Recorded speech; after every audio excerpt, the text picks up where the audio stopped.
भाड्याचं घर असो की स्वतःचं घर असो, सणवार आली की आपण स्वच्छता आणि साफसफाईला लागतोच. आणि किचन हे सगळ्यात वेळखाऊ आहे. पण मी आज फक्त एका दिवसामध्ये माझं किचन हे साफ केलंय. म्हणजे भांड्या घासण्यापासून, साफसफाईपासून, सज्ज साफ करण्यापासून तर रॅक अगदी घासल्यापासून सगळं अशा पद्धतीने साफ केलंय. रिझल्ट अगदी तुमच्या समोर आहे. फक्त एकच रॅक दाखवते, पण खरं तर मी खूप सारी क्लिनिंग केली. लागले होते करेक्ट मी 12 वाजता आणि मला पूर्ण आवरायला लागले करेक्ट 10, रात्रीचे 10 वाजता. न कोणाची हेल्प घेता मी सगळं स्वच्छ केलंय, सज्जापासून सगळं. हेल्प होती ती फक्त खुर्ची आणि स्टूलची. त्यामुळे चला कामाला लागूयात. आणि हे जे मोटिवेशन भेटलं ना, ते भेटलं उन्हापासून. खरं तर आज काही असं मनात नव्हतं, की आज मला किचन साफच करायचं. कारण मी तुम्हाला सांगितलं, की खूप पाऊस पडतोय. पण काय झालं, की दुपारी अचानक गॅलरीमध्ये ऊन आलं. मी म्हटलं या उन्हाचा का नको आपण वापर करायला. मग आधी असं डोक्यामध्ये ठरवलं, की हे जे स्टीलचे डब्बे आहेत ना, फक्त तेच घासून घेऊयात. कारण खरं तर यांना ऊन लागणं फार गरजेचं आहे. त्यामुळे मी काय केलं, तर स्टीलचे डब्बे सगळे काढले. त्यामधलं जे काही तांदूळ, डाळी सगळ्या एका प्लेटमध्ये काढून ठेवल्या आणि त्यासुद्धा म्हटलं उन्हामध्ये ठेवूयात. खरं तर एवढं कडकडीत असं ऊन तर येत नाही. येतं तर 3 ते 4 तास ऊन येतं. पण त्या 3 ते 4 तासाच्या उन्हाचा पण कसा वापर करावा? म्हटलं चला आज ना एकदम कामालाच लागूया. सगळी कामं मागं ठेवली आणि आज सरळ लगे किचन साफ करायला घेतलं. नाहीतर जनरली काय होतं, तर आधी मी ठरवत असते, की या दिवशी हे करायचं, त्या दिवशी हे करायचं. पण आज काहीच असं नव्हतं. मग म्हटलं चला तुमच्यासोबत सुद्धा या टिप्स शेअर करूयात. सगळ्यात प्रथम आपली जी पहिली टिप असणार आहे ती म्हणजे हे, की जे डब्यामध्ये काही धान्य वगैरे आहे, ते एका प्लेटीमध्ये आपल्याला काढून घ्यायचं आहे. आणि काय करायचं जर किचनमध्ये भरपूर सारे तुमचे म्हणजे खूप सारं भांडे असतील ना, तर एकदाच काढायचं नाही. एका दिवशी समजा स्टीलचे डब्बे काढा, एका दिवशी ग्लासचे कंटेनर काढा, एका दिवशी प्लास्टिकचे काढा. असं करायचं म्हणजे आपण थकत नाही. पण मला वेगळीच एनर्जी आली होती आणि मी सगळंच किचन साफ करून घेतलं. तर मग ते तुमच्यासोबत 2 पार्टमध्ये मी शेअर करणार आहे. पुढचा जो काही पार्ट येणार आहे तो या रिलेटेड आहे, की सज्जा कसा साफ करायचा. पण खरं तर मी सगळं एकाच दिवशी साफ केलंय. चला सगळे भांडे जे आहेत आपण काढून घेतलेत. आता हे क्लीन करायचे. तर मला गावाकडची सवय बघा, म्हणजे गावाकडे कसं माझी आई ना पहिल्या वेळेस काय करायची म्हणजे जेव्हाही तिला हे सगळं किचन काढायचं मला हाताखाली घ्यायची. ती मला भांडे घासून द्यायची आणि मी धुवायचे. तर तीच सवय आहे लहानपणापासून गावाकडे मस्त अशी पटांगणात सगळं काढतो आणि घासतो. आणि सुदैवानं मला गॅलरी सुद्धा खूप मोठी भेटलेली आहे या घरामध्ये. आणि तुम्ही मागे बघू शकता निर्मीचं चालूच असतं. तर गॅलरी मोठी भेटली मग मी कधीही या गॅलरीमध्येच मला जर एक्स्ट्रा करायचं असेल तर मी इथेच सगळं साफ करते. म्हणजे मला ते ना ड्राय करण्यासाठी खूप इझी पडतं. त्यानंतर काय होतं, की आमच्या सोसायटीमध्ये 24 तास पाणी येतं बघा, गरम पाणी. तर मग मी आज ना गरम पाण्याचाच वापर करते. कारण हे जे भांडे असतात ना, हे फार चिकट-चिवट असतात. त्यामुळे तुम्ही सुद्धा कोमटसर पाण्याचा वापर केला तर फार इझी जाईल. आता टिप नंबर दुसरी यासाठी एक बेसिक सोल्युशन आपल्याला बनवायचं आहे. ॲल्युमिनियम स्टीलचे भांडे असेल तर त्यासाठी डिशवॉश लिक्विड घ्यायचं आणि पितांबरी घ्यायची. हे मिक्स करून बनवायचं. यामध्ये लिंबू, बेकिंग सोडा घालू शकता, पण पितांबरी टाकली त्यामुळे काही घालायची गरज नाही. आता जर तुम्ही साबण वापरत असणार तर मग अशा वेळेस काय करायचं, तर साबण याला लावून घ्यायचं आणि वरून पितांबरी घालायची. पण पितांबरी आवर्जून वापरा. कारण ॲल्युमिनियम आणि स्टीलच्या भांड्यांवरती काळसरसा थर जमा होतो आणि हे तर आपण डेली तर काही घासत नाही. 1 महिन्यातून, 2 महिन्यातून घासत असतो. मग अशा वेळेस आपल्याला हे करणं फार गरजेचं आहे. हे सोल्युशन नक्की बनवा. टिप नंबर तिसरी, जेव्हा तुम्हाला भांडे घासायचे त्याच्या 10 ते 15 मिनिट अगोदर जेवढेही तुम्ही भांडे काढलेत ते सगळ्या भांड्यांवरती गरम पाणी टाका. गरम पाणी टाकल्यामुळे त्यावरती जो चिकट-चिवटपणा आलेला असतो, ते चिकट-चिवटपणा निघण्यास मदत होतं आणि जेव्हा मग तुम्ही घासायला घेता तेव्हा मग जास्त तुम्हाला कष्ट घ्यावी लागत नाही. ह्या ज्या 3 टिप आहेत, त्या खूप इम्पोर्टंट आहे आणि बेसिक आहेत आणि करा सुद्धा. त्यानंतर बघा जेव्हाही तुम्ही भांडे घासता तेव्हा 2 पाणी मी इथे घेतलेले आहेत. एकामध्ये डायरेक्ट भांडे टाकते घासून आणि एक स्वच्छ पाणी घेते म्हणजे त्यामध्ये बुडवून मग नंतर ड्राय होण्यासाठी ठेवायला. तर इकडे ना मी पार्टिशन करून घेते. आधी जे डब्बे आहेत ना तेच घासून घेते आणि मग त्याचे झाकणं म्हणजे झाकणं कसे, की आपली जी बास्केट असते बघा म्हणजे आपण भांडे घासल्यानंतर त्यामध्येच ठेवतो. माझ्याकडे स्टीलची त्याच्यामध्ये सुद्धा करू शकतो. आणि ह्या डब्यांना जास्त जागा लागते त्यामुळे मग मी आधी डबे हे करून घेते.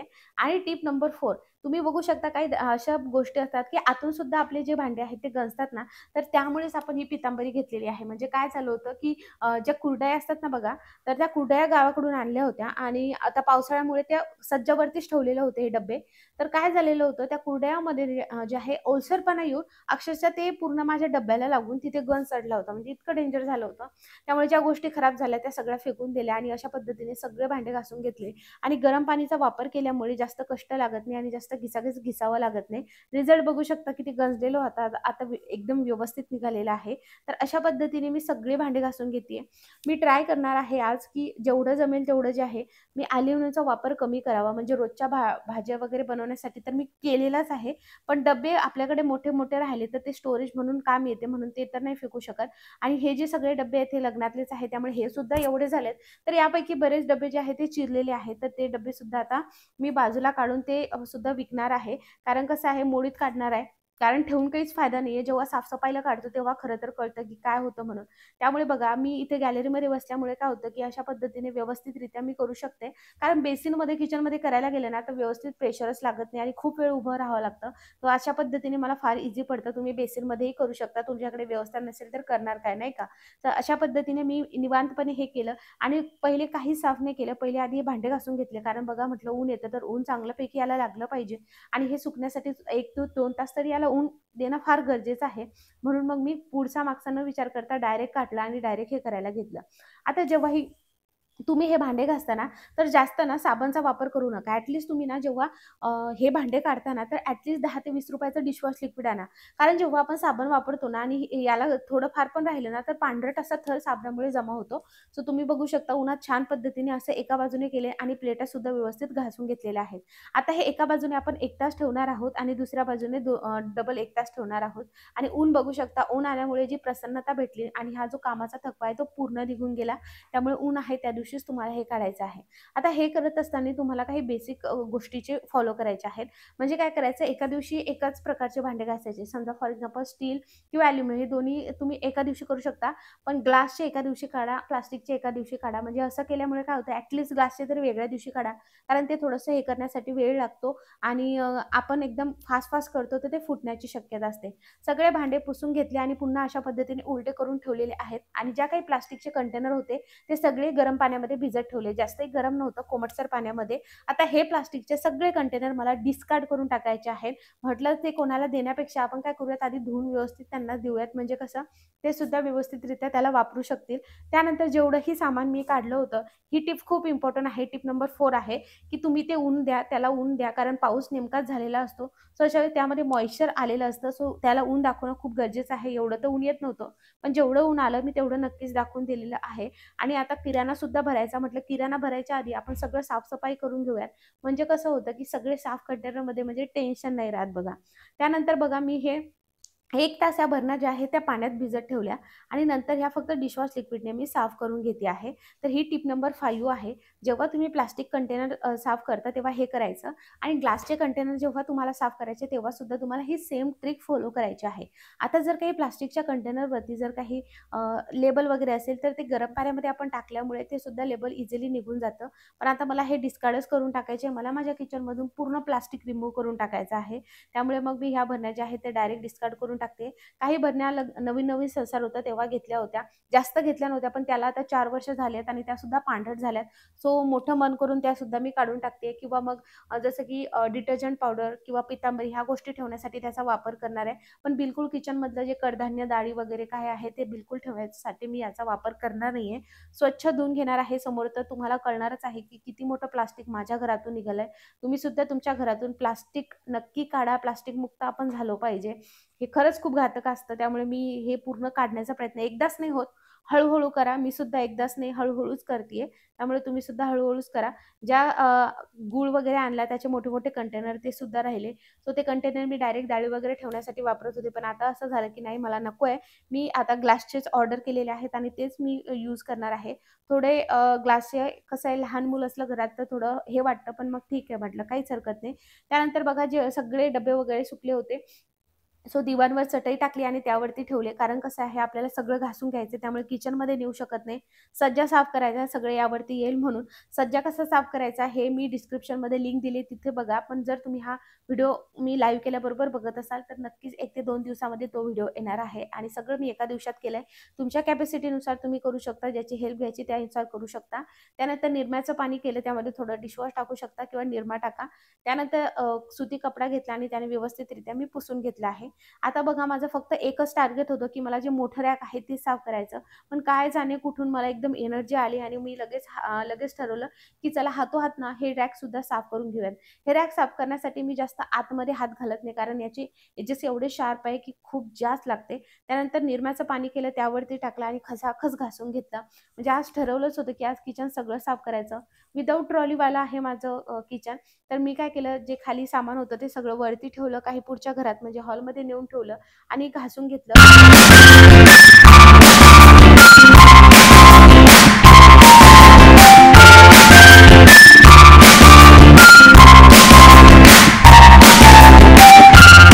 घासणीवरती मी फक्त डिशवॉश लिक्विड टाकलेलं आहे आणि माझी मुलगी खरंच मला तिने खूप हेल्प केलं. थोडंफार तिला टीव्ही सुद्धा दाखवावं लागली. नंतर मध्ये ती झोपली होती, त्यामुळे बरंच माझं काम सुद्धा झालं. नंतर मग मला मदत करत होती. मदत म्हणजे तुम्ही बघणारच आहात समोर, की किती पसारा करत होती. पण मला काहीच हरकत नाही. म्हटलं टीव्हीपेक्षा हे केलेलं बरं, मी करेलच. त्यानंतर पाणी वगैरे टाकून घेतलं. जर घरामध्ये वायर वगैरे असेल तर सांभाळून तुम्हाला हे करायचं आहे. बिलकुल वायरावरती किंवा बोर्डवरती हे टाकायचं नाहीये. पाणी व्यवस्थित मी करून घेते आणि जिथे कुठे वायर असेल तिथे तुम्ही ओल्या कपड्याने हे पुसून घेऊ शकता.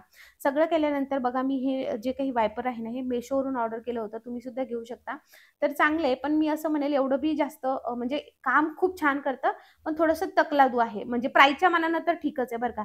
तुम्ही जर ₹100 म्हणत असाल आणि एवढं चांगलं तर मजबूत तर भेटणार नाही. पण प्राईसच्या मानाने एकदम जबरदस्त आहे. खूप सारा व्हॉल्यूम जो आहे तो मस्त हे करून घेतो. त्यानंतर हे जे आहे जिथे-जिथे हात पुरतो तिथे व्यवस्थित घासलेली हे सुद्धा रॅक घासून घेते. खरं तर मी असं घासून घेते आणि ओल्या कपड्याने नंतर पुसून घेते, कारण त्याजवळच फ्रिज आहे. तर मला भीती वाटते, की फ्रिजवरती पाणी जाईल वगैरे, आणि हे रॅक डायरेक्ट मी सिक्युअर करून घेतले, त्यामुळे मी खाली सुद्धा काढू शकत नाही. आणि सगळ्यात मेन ह्या रॅकचं काय असतं माहिती आहे, हा वरचा भाग इथे तर मी पेपर टाकते, मग तरी पण जे उघडं असतं तिथे तर होतच नाही का. हे टाईल सुद्धा व्यवस्थित मी घासून घेतली आणि सेम पद्धतीने जिथे जिथे हात राहतो तिथे करायचंय. आणि तुमच्याहीकडे जर असं रॅक असेल ना, तर बिलकुल आतमध्ये हात घालायचा नाही, याची काळजी तुम्हाला घ्यायची आहे. जिथे हात जाईल फक्त तिथे करायचं, लगे असं आतमध्ये हात घालून घासत बसायचं नाही. खूप सारं चिरू शकतं, माझं झालेलं आहे. त्यामुळे मी डायरेक्ट कानाला खडा लावलेला आहे, की नको बाबा हे असं करायचं नाही. त्यानंतरची टिप अशी आहे, की जेव्हा तुम्ही असे रॅक घेता ना, तर जनरली आपण हे जास्त साफ करू शकत नाही. तर काय करायचं, एकतर न्यूजपेपर, अॅल्युमिनियम फॉइल असेल तर हे जो वरचा भाग आहे तो पूर्ण कव्हर करायचा, आणि जो उघडा भाग आहे तो खूप चिकट झालेला असतो, तो तर मॅन्डेटरी घासावाच लागतो. आणि बघा हे जे एजेस असतात ना, याच्या आतमध्ये घालायचं नाही. आता आतलं तुम्हाला घाण दिसतंय, किती घाण होऊ द्या, एक तर ब्रशचा वापर करा, पण आतमध्ये हात घालू नका, नाहीतर मग हात जो आहे तो चिरू शकतो बघा. आता बघा हे व्यवस्थित फक्त मी कपडा ओला केलाय आणि हे करून घेते. जो चिकट-चिवट थर झालेला असतो ना, तो पूर्ण निघून जातो. खरं तर आता अशा पद्धतीचे रॅक तुम्ही घेऊच नका, असंच मी तुम्हाला रेकमेंड करेन. कारण आता शार्प एजेसचे हे जे रॅक असतात ना, हे कोणीच घेत नाही. आता नवीन चांगले आलेले आहेत. तुमच्याकडे असेल ना, फार जुने झाले असेल तर हे मोडीत काढू शकता आणि जे तुम्हाला माझं मोठं रॅक दिसतं तसंच मध्ये छोटं रॅक सुद्धा मिळतं, ते घेऊ शकता. त्यानंतर जे काही विदाऊट किचन मीन्स विदाऊट ट्रॉलीवालं किचन आहे माझं. तर मी यामधले जे सगळं सामान आहे ते पूर्ण गॅस ओट्यावरती ठेवलं आणि या ब्रशचा वापर करून हे सगळं काही साफ करून घेते आहे. आता हे करत असताना एका गोष्टीची काळजी घ्यायची आहे, की एकतर निरम्याचा वापर करा किंवा मग डिशवॉश लिक्विडचा वापर करा. फार इझिली क्लीन होऊन जातं बघा. आणि मी एक-एक सेक्शन पहिले मला असं वाटलं, की चला हे 2च करू, पण फार एनर्जी आली होती त्यामुळे सगळं साफ करून घेतलं आणि मग सिलेंडर वगैरे ते सुद्धा व्यवस्थित बाजूला काढून ते सुद्धा साफ करून घेतलं. सो अशा पद्धतीने सगळं किचन साफ झालं. आणि जर तुमचं किचन साफ असेल ना आणि अशा पद्धतीने तुम्ही क्लीन ठेवाल ना, तर तुमच्या किचनमध्ये झुरळं होत नाही. आता मी एवढं किचन साफ केलंय, अक्षरशः बरं हे जाऊ द्या, सज्जा साफ केलाय पण एक सुद्धा झुरळ झालेलं नव्हतं. जर तुमच्या घरामध्ये झुरळ झाले असेल ना, तर साफ-सफाईची गरज आहे आणि अशा पद्धतीने पाण्याचा वापर करून केला ना, तर जी काही अंडी वगैरे आहे ना, ती सुद्धा निघून जातात. माझ्या किचनमध्ये ना झुरळ आहे ना, पाल आहे. मला खूप छान वाटतं. मी जेव्हा हैदराबादला राहायची ना, एकदम जुनी सोसायटी होती आमची आणि एकदम त्यामध्ये पाल येईन त्या याच्या मला इतकं भीती वाटायची. पण इथे तर थोडंसं मी चांगलं आहे आणि मी त्याची खूप काळजी घेते मग. आणि इथे थोडंसं मोठं पण मला किचन भेटल्यामुळे मला ते एकदम छान वाटतं, ऐसपैस वाटतं आणि मी ते स्वच्छ करण्याला मला आनंद सुद्धा फार येतो. त्यानंतर जिथे-जिथे हात नव्हता पुरत किंवा जिथे बोर्ड वगैरे होते तिथे व्यवस्थितरित्या ओला कपडा करून पुसून घेतलं. आणि इथे अगदी फ्रीज जवळच आहे, त्यामुळे घासणीने घासून नंतर व्यवस्थित पुसून घेतलं, पाणी टाकलं नाही. कारण उगाच कसं आहे, इलेक्ट्रॉनिक वस्तू असतात आणि फ्रीज आपण ऑलरेडी साफ केलंय, त्यामुळे तिकडे बघायची तर गरजच नाहीये. दोन्ही रॅक साफ झाली आहेत, फरशी सुद्धा साफ झाली, वरची टाईल सुद्धा साफ झाली आहे, आपला जिना सुद्धा साफ झाला. हे पूर्ण ड्राय होण्यासाठी ठेवलं फॅन लावून, अंघोळ केली आणि त्यानंतर थेट मोरच्या वळाला, तो म्हणजे आपले पेपर लावण्याकडे. तर झाकणाला पेपर लावायची ही खूप बेसिक पण खूप इम्पॉर्टंट टिप आहे. जर तुम्ही 6 महिने सुद्धा हे भांडे घासले नाही तरीही चालतात. म्हणजे फक्त एकदा महिना झाला की फक्त ओल्या कपड्याने पुसून घ्यायचे. असं करा. असं केल्यामुळे जी घाण व्हायची ती फक्त पेपरवर होते. पेपर तुम्ही इझिली चेंज करू शकता आणि व्यवस्थितरित्या असं केल्यामुळे एकतर ते पटकन घाण होत नाही आणि मेन म्हणजे आपल्याला अशा पद्धतीने मग पुन्हा डीप क्लिनिंग करायची गरज पडत नाही. त्यानंतर सगळं झालं, पेपर वगैरे सगळे न्यूजपेपर वगैरे टाकून घेतले. तुम्ही अॅल्युमिनियम फॉइलचा वापर करू शकता. मी इकडे न्यूजपेपर टाकून घेते किंवा आता मस्त अशा शीट्स मिळतात. तुम्ही डिस्क्रिप्शनमध्ये लिंक चेक करा. मला पण त्या शीट्स ऑर्डर करायच्या आहेत, पण म्हटलं चला सध्याच्या याच्यावर भागून घेऊयात. हे माझ्याकडे रॅक होतं, म्हटलं चला असं ठेवून बघूयात, पण ते त्याच्यामध्ये जाऊन बसायला लागलं. मग म्हटलं जाऊ दे, ते जाऊन घेऊया. पुन्हा मग पेपर ठेवले आणि अशा पद्धतीने तुम्ही सेम शीटचा वापर करू शकता. माझं असं आहे की चला आपल्याला जर 3 वर्षांनी तर इकडे तिकडेच फिरायचंय, तर उगाच कशाला ना हे घ्यायचं म्हणून मी थोड्याशा गोष्टी टाळते. पण तुमच्याकडे ट्रॉली असेल तर शीटचाच वापर करा. त्यानंतर सगळे डबे जे आहेत ते आधी आणून ठेवलेत. मी यामध्ये अजून काही सामान भरलेलं नाही, कारण आधी पूर्ण किचन सेट करूयात म्हटलं आणि त्यानंतर यामध्ये आपण सामान भरूयात. म्हणजे काय होतं की पूर्ण किचन सेट केल्यानंतर मग सगळं रिलॅक्स झाल्यानंतर मग भरलं तर बरं होतं. जे एक्स्ट्रा डब्बे होते लगभग 20 ते 22 डब्बे माझ्याकडे आहेत. त्यापैकी फक्त 2 लाईनमध्ये मी स्टीलचे डब्बे ठेवलेत, बाकी सगळे डब्बे वरती ठेवून दिलेत. आणि त्यानंतर बघा सगळं सेट केल्यानंतर मी जे सामान होतं ते सगळे यामध्ये भरलेलं आहे. आता घराकडून मस्त शेवाळ्या आल्या होत्या उन्हाळ्यामध्ये, त्याला सुद्धा ऊन दाखवलं आणि व्यवस्थितरित्या सगळं काही भरून घेते. आता हे जे प्लास्टिकचे कंटेनर आहे याची क्वालिटी जरा चांगली होती. म्हटलं चला हे सध्याचे ग्लास कंटेनरची अजून डिलिव्हरी आली नाही तोपर्यंत यामध्ये ठेवूयात. पण प्लास्टिक पूर्ण रिमूव्ह करायचं आणि तुम्ही बघू शकता रॅक कसं चमकायला लागलेलं आहे. एकदम जबरदस्त आपलं क्लिनिंग झालेलं आहे बघा. आय होप मंडळी तुम्हाला हा व्हिडिओ खूप आवडला असणार, मोटिवेशन देऊन ठरलेला असेल. आता इकडे मी तुम्हाला दाखवते बघा. प्लास्टिक कंटेनर याच्यामध्ये टाकलेले आहेत आणि हे डिस्कार्ड करायचे आहे सरळ शॉर्ट. त्यानंतर इथे जे आहेत हे भांडे जे ठेवले आहेत हे मला विकायचे आहेत. म्हणजे मी हे करणारे मोडीत काढणार आहे. हे भांडे ठेवलेत, हे सोडून हे पहिले येतील कारण इथे डबा ठेवायचा तर त्यावरती ठेवायचे आहेत. आणि हे भांडे आत्ताच मी घासलेले आहेत. तर मी अशा पद्धतीने आज माझं पूर्ण किचन साफ केलेलं आहे आणि खूप छान वाटतं आहे, कारण जो दिवसभराचा थकवा आहे तो सुद्धा निघलाय. कारण असा जर रिझल्ट मिळत असेल तर काय नाही का. सो तुम्हाला हा व्हिडिओ कसा वाटला हे कमेंटमध्ये नक्की सांगा आणि तुमचं सुद्धा किचन अशाच पद्धतीने तुम्ही व्यवस्थितरित्या स्वच्छ करू शकता. तर आय होप मंडळी हा व्हिडिओ तुम्हाला खूप आवडला असणार. ह्या टिप्स वापरून तुम्ही तुमचं किचन नक्की साफ करा आणि तुमच्या मित्रपरिवारासोबत हा व्हिडिओ नक्की शेअर करा. तुम्हाला सुद्धा हा व्हिडिओ बघून जर मोटिवेशन भेटलं असेल तर एक लाईक तो बनता आहे आणि सबस्क्राईब तर नक्की करा. बाय.